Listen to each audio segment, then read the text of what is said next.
Belanja juga terbahagi kepada dua jenis, belanja operasi dan belanja bukan operasi. Belanja adalah perbelanjaan yang perlu dibayar sama ada sekarang ataupun pada masa hadapan untuk melancarkan operasi perniagaan.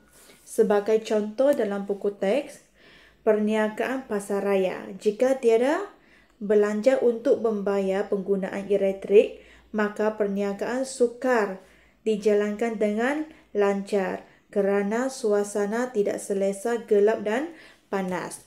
Teacher bagi contoh lain, kedai baju. Jika kedai baju ini tiada pekerja, tiada upah pekerja langsung, maknanya semua kerja ditanggung oleh pemilik sendiri. Jadi pemilik akan menjadi letih dan tidak dapat serve semua customer dalam pada satu masa yang sama. Maka akibatnya keuntungan akan menurun. Okey, belanja operasi adalah belanja yang terlibat secara langsung dalam aktiviti utama perniagaan seperti gaji, insurans, sewa, kadar bayaran. Nampak bil elektrik, bil telefon, air dan internet semua dikira sebagai kadar bayaran. Okey. Belanja bukan operasi, belanja yang tidak terlibat secara langsung dalam aktiviti utama perniagaan seperti faedah atas pinjaman bank. Kita buat pinjaman bank, lepas tu kita kena bayar kadar faedah. Okey, faedah atas overdraft bank. Overdraft bank maknanya penggunaan cek yang berlebihan. Okey, over limit. Jadi kita kena bayar faedah kepada bank dan rugi atas pelupusan aset. Okey, seperti yang teacher kata tadi, kita akan belajar pelupusan aset pada modul-modul yang seterusnya. Okey, belanja juga ada dua jenis, sama ada melibatkan pembayaran wang atau tidak melibatkan pembayaran wang. Kalau melibatkan pembayaran wang, yang kita kena bayar dengan duit, sewa, gaji, insurans, kadar bayaran, belian, faedah, pinjaman, bayar kepada bank. Okey, tidak melibatkan pembayaran wang, susut nilai aset. Susut nilai aset maknanya pengkurangan nilai aset bukan semasa. Okey, kenderaan. Kenderaan pada 5 tahun lepas kita beli harganya adalah 500,000. Setelah penggunaan beberapa tahun ini, kenderaan ini akan jadi semakin usang.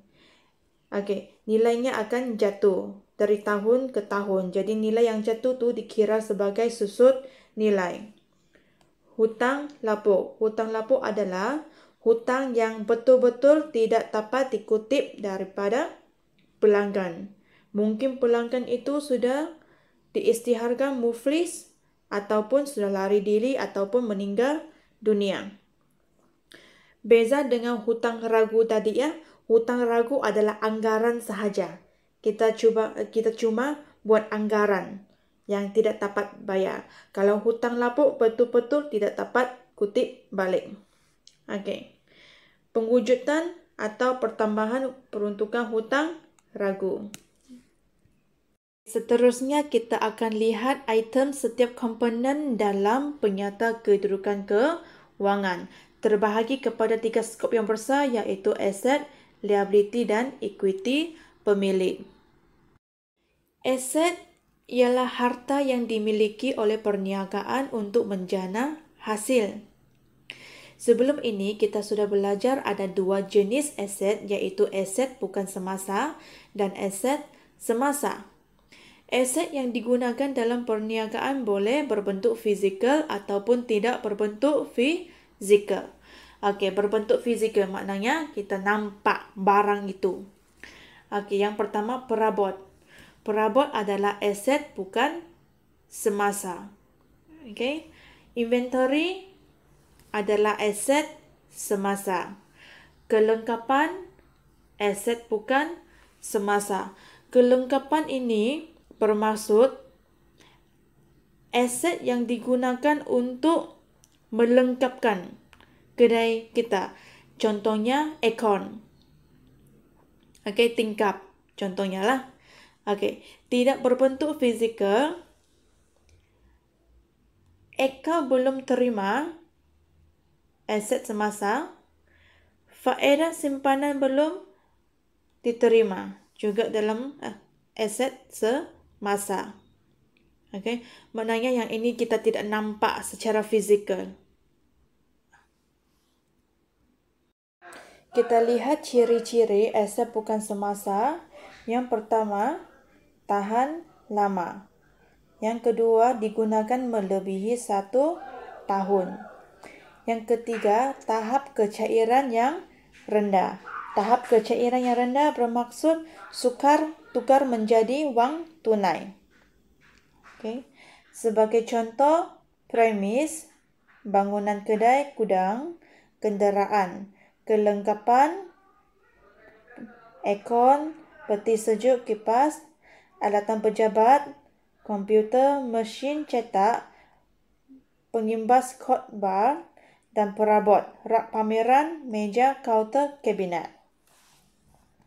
Aset semasa, ciri-cirinya mudah ditukar kepada bentuk tunai dalam jangka masa setahun dan mempunyai tahap kecairan yang tinggi.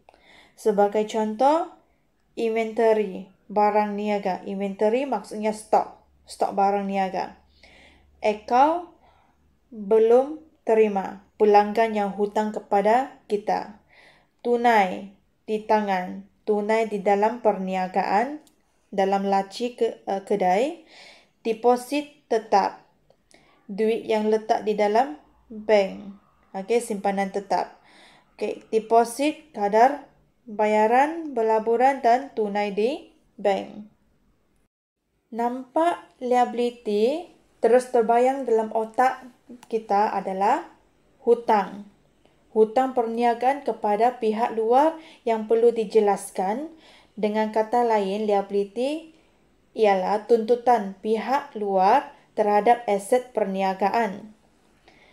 Aset ada aset bukan semasa, aset semasa.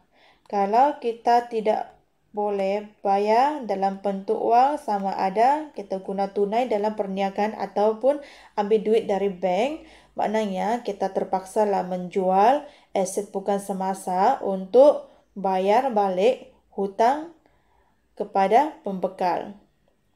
Okey, liability bukan semasa adalah hutang luaran yang mengambil masa lebih setahun untuk menjelaskannya. Biasanya kita akan bayar dengan CCM lah. Contohnya, pinjaman bank dan kadai janji. Okey. Liability semasa, hutang luaran yang mengambil masa kurang daripada setahun untuk menjelaskannya. Ataupun dengan kata lain, hutang jangka masa pendek. Contohnya, akaun belum bayar. Kita hutang kepada pembekal. Overdraft bank. Okey, overdraft bank adalah pinjaman jangka pendek yang disediakan oleh bank perdagangan kepada pelanggan atas persetujuan bank untuk menyediakan sejumlah wang pinjaman kepada pelanggannya. Okey, apabila pengeluaran wang oleh pelanggannya telah melebihi baki tunai di bank, OD, overdraft, akan menampung kekurangan tersebut. Contohnya, dalam bank kamu ada 3,000, tapi kamu tulis cek kepada akaun belum bayar ataupun pembekal 5,000. Jadi melebihi duit yang ada di dalam bank. Baki yang lebih tu akan dikira sebagai overdraft bank.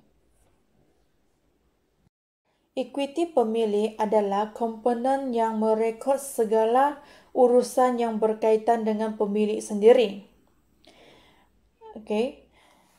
Ekuiti pemilik merupakan hutang perniagaan terhadap pemilik sendiri atau tuntutan pemilik terhadap aset perniagaan. Okey, dengan kata lain, modal yang disumbangkan oleh pemilik dalam perniagaan. Okay. Untuk memulakan perniagaan, pemilik perlu membawa masuk harta benda peribadi supaya perniagaan boleh mula beroperasi untuk menjana pendapatan, sama ada dalam bentuk wang tunai ataupun dalam bentuk aset bukan semasa. Okay, apa yang dibawa masuk oleh pemilik tu semua dikira sebagai modal pemilik dalam perniagaan. Tanpa sumbangan daripada pemilik, mustahil perniagaan itu boleh beroperasi. Situasi ini bagaikan perniagaan meminjam modal daripada pemilik untuk memulakan aktiviti perniagaan. Okay, kesimpulannya, ekuiti pemilik merupakan bahagian perniagaan yang disumbangkan dan dimiliki oleh pemilik itu diri sendiri. Okey, jadi dalam ekuiti pemilik, bagaimana kita kira modal yang terkini untuk pemilik diri sendiri? Okey, sebab perniagaan itu akan buka dari tahun ke tahun, kan setiap tahun sama ada modalnya bertambah ataupun modalnya berkurang. Okey, formulanya adalah modal tambah dengan untung bersih atau tolak dengan rugi bersih, tolak ambilan kita akan dapat modal akhir untuk tahun semasa.